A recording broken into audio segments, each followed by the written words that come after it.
Halo semua, perkenalkan, nama saya Ruth Sari Devi dari kelas 12 IPA 1, nomor absen 31. Dalam video ini saya akan menjelaskan tentang Indonesia dalam panggung dunia. Dimulai dari pidato Muhammad Hatta di dalam sidang BPKNIP atau Badan Pekerja Komite Nasional Indonesia pada 2 September 1948 yang berkaitan dengan politik luar negeri bebas aktif.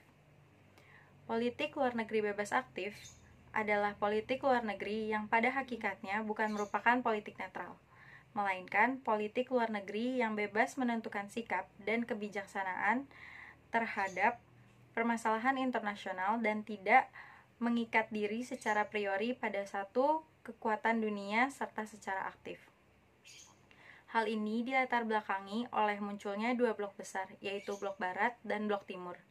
Blok Barat dipimpin oleh Amerika dengan ide demokrasi. Blok Timur dipimpin oleh Uni Soviet dengan ide komunis. Pelaksanaan politik luar negeri bebas aktif berkaitan dengan pembukaan Undang-Undang Dasar 1945 alinea keempat yang membahas tentang cita-cita negara. Indonesia dapat dikatakan cukup aktif dalam upayanya menciptakan perdamaian dunia, seperti pada saat berakhirnya Perang Dunia Kedua pada Agustus 1945 yang berakhir dengan Perang Dingin dan berdampak kepada wilayah-wilayah di Asia dan Afrika, seperti contohnya wilayah Korea, Indochina, Palestina, Afrika Selatan, dan Afrika Utara. Wilayah-wilayah ini banyak mengkhawatirkan masalah-masalah yang akan terjadi, dan beberapa dari masalah-masalah tersebut menjadi kenyataan dengan munculnya beberapa konflik di kawasan Asia seperti Perang Vietnam dan Perang Korea. Dalam dua konflik tersebut, pihak-pihak internal yang bersengketa atau berkonflik mendapatkan dukungan dari masing-masing blok. Melihat fenomena seperti itu, beberapa pemimpin dari negara-negara Asia Afrika yang baru saja merdeka seperti Indonesia, India, Burma atau Myanmar, Sri Lanka, dan Pakistan berinisiatif untuk melakukan pertemuan yang akan membahas tentang permasalahan-permasalahan dunia yang krusial. Pada saat itu, keadaan itulah yang melatar belakangi adanya gagasan untuk mengadakan konferensi Asia Afrika. Kemudian pada tanggal 28 sampai tanggal 29 Desember 1954 diadakan sebuah pertemuan atau konferensi yang dinamakan Konferensi Bogor yang disiapkan untuk mempersiapkan KAA atau Konferensi Asia Afrika.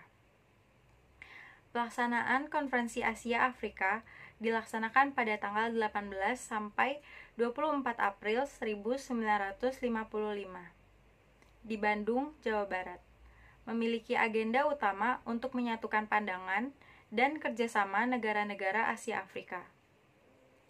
Dihadiri oleh 29 negara dari Asia dan Afrika, menghasilkan Dasar-Sila Bandung yang intinya menolak penjajahan dan menuntut kemerdekaan negara-negara Asia Afrika.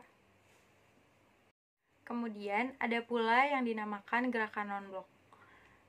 Gerakan non-blok adalah suatu gerakan yang bersifat netral dan tidak memihak terhadap blok barat maupun blok timur.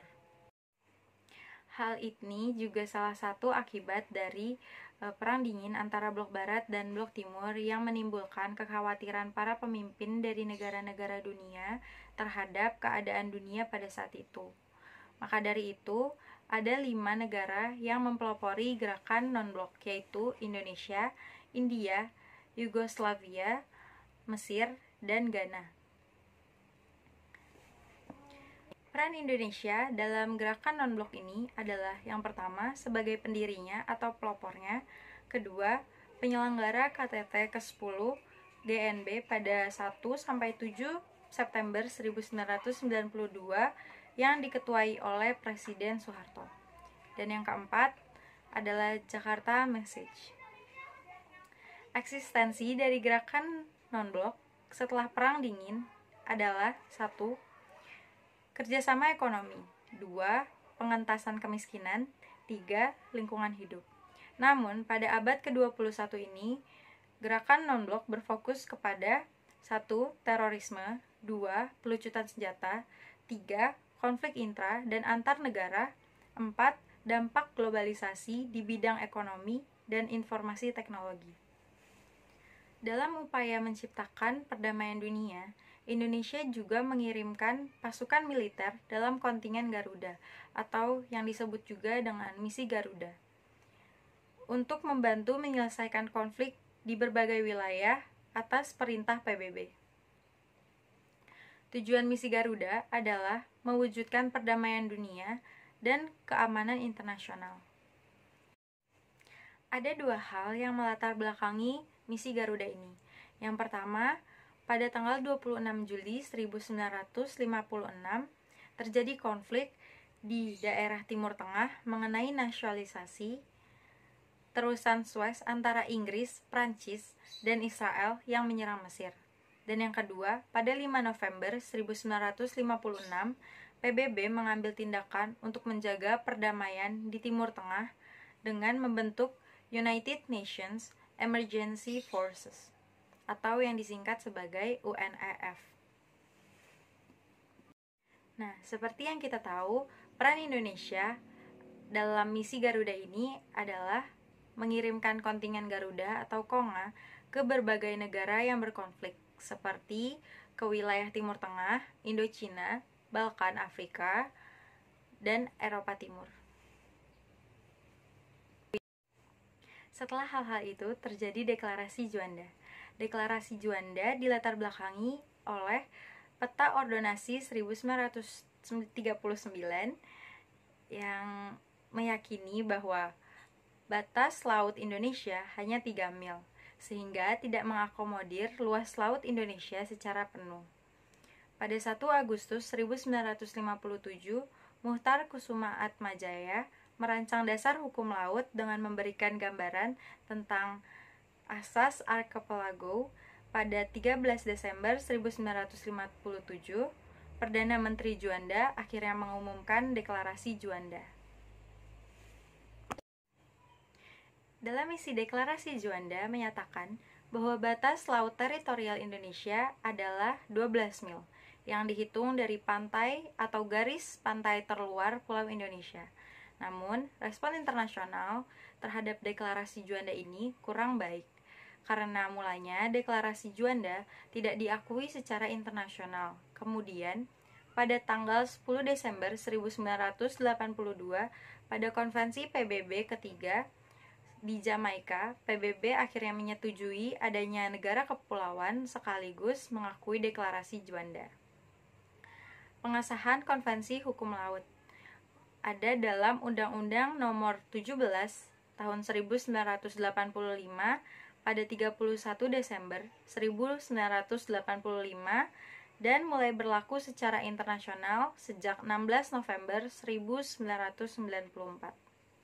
Kemudian ada pula organisasi yang dibentuk untuk tujuan meningkatkan kerjasama, khususnya dalam bidang ekonomi, sosial, dan budaya, yaitu Associations of Southeast Asian Nations, atau yang disingkat sebagai ASEAN.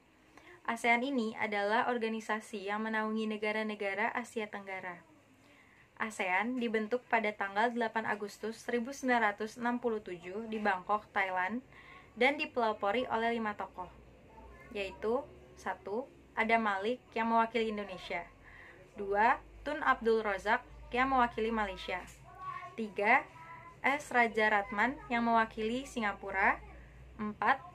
Tanat Koman yang mewakili Thailand, dan yang kelima Narcio Ramos yang mewakili Filipina. Anggota ASEAN pada saat ini ada 10, yaitu Indonesia, Malaysia, Singapura, Thailand, Filipina, Brunei Darussalam, Vietnam, Laos, Myanmar, dan Kamboja. ASEAN juga bekerja sama dalam bidang ekonomi, politik, dan keamanan, budaya, pendidikan, dan ilmu pengetahuan, juga teknologi, serta kesehatan. Kemudian ada juga pertemuan yang disebut dengan Jakarta Informal Meeting atau disingkat sebagai JIM. Pertemuan yang diselenggarakan di Jakarta pada 1988 dan 1989 ini bertujuan untuk menyelesaikan konflik antara Kamboja dengan Vietnam. Pada tahun 1970 terjadi kudeta kekuasaan yang dilakukan oleh Lon Nol terhadap Pangeran Norodom Sihanouk yang saat itu menjadi pemimpin di Kamboja. Pada tahun 1978 terjadi konflik antara Kamboja dan Vietnam. Tahun 1988 bulan Juli diadakannya Jakarta Informal Meeting di Jakarta karena Indonesia berperan sebagai mediator yang dipercayakan oleh PBB untuk mendamaikan kedua pihak. Pada tahun 1984 terjadi pertemuan ASEAN di Jakarta yang tujuannya adalah untuk menyelesaikan konflik Kamboja.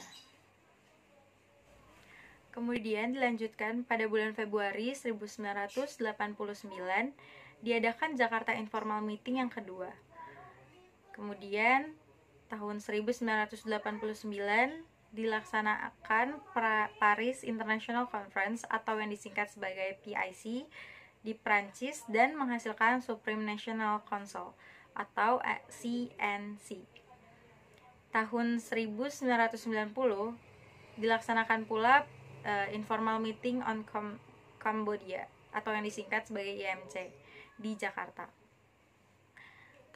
Bulan Oktober 1991 juga dilaksanakan Paris International Conference on Cambodia atau yang disingkat PICC dan ditandatangani dokumen penyajian Paris sebagai penyelesaian terhadap konflik Kamboja secara damai. Peran Indonesia dalam JIM yang seperti yang kita sudah tahu yaitu sebagai mediator atau penghubung dalam penyelesaian konflik antara Kamboja dan Vietnam, dan yang kedua tempat penyelenggara JIM 1 yang kedua dan IMC yang di Jakarta. Indonesia juga ikut turut serta dalam organisasi Konferensi Islam atau yang disingkat sebagai OKI. Organisasi ini adalah organisasi yang menaungi negara-negara Islam di dunia. Hal ini dilatar belakangi pada 21 Agustus tahun 1969 terjadi pembakaran Masjid Al-Aqsa di Yerusalem yang menimbulkan reaksi kemarahan dan protes dari kalangan umat Islam. Hal ini mendorong Raja Faisal dari Arab Saudi dan Raja Hasan II dari Maroko untuk mempelopori penyelenggaraan konferensi tingkat tinggi atau KTT Islam di Rabat pada 22 sampai 25 Desember 1969.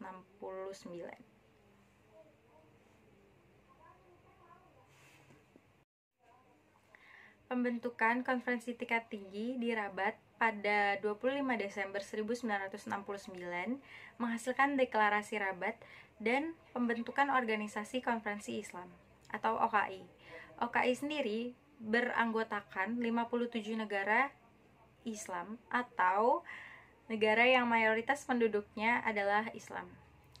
Peran Indonesia yang pertama adalah pada 1993, Indonesia menjadi ketua komite dari 6 yang bertugas untuk menyelesaikan konflik etnik Muslim Moro di Filipina.